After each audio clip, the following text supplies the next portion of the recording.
కృష్ణా జిల్లా మచిలీపట్నంలో అక్రమ మద్యం సీసాలను ఎక్సైజ్ అధికారులు పోలీసులు ధ్వంసం చేశారు. జిల్లా వ్యాప్తంగా వివిధ ప్రాంతాల్లో పోలీసులకు అక్రమంగా పట్టుబడ్డ లిక్కర్ బాటిళ్లను రోడ్డులో రోలర్తో తొక్కించారు. జిల్లా ఎస్పీ ఆర్ గంగాధర్రావు పర్యవేక్షణలో లిక్కర్ ధ్వంసం కార్యక్రమం జరిగింది.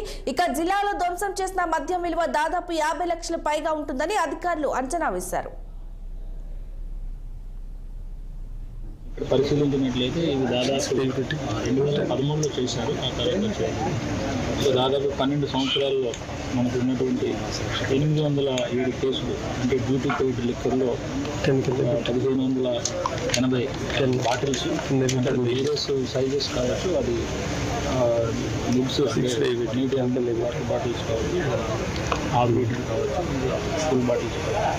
అలాగే నాన్ డ్యూటీ పెయిడ్ లిక్కర్ NDPLలో మనకి ఒక 7 కేసెస్ ఉన్నాయి, దాంట్లో 200 బాటిల్స్. అట్లాగే నాట్ సారా మనం చూసినట్లయితే 65 కేసుల్లో 685 లీటర్లని మనం ఈరోజు ధ్వంసం చేస్తాము. సో ఇవన్నీ కూడా ఈ కేసుల్లో ఉన్నట్టు ఇన్వాల్వ్ అయినాయి కాబట్టి వీటన్నింటినీ కూడా డ్యూ ప్రొసీజర్ ఫాలో అవ్వాలి.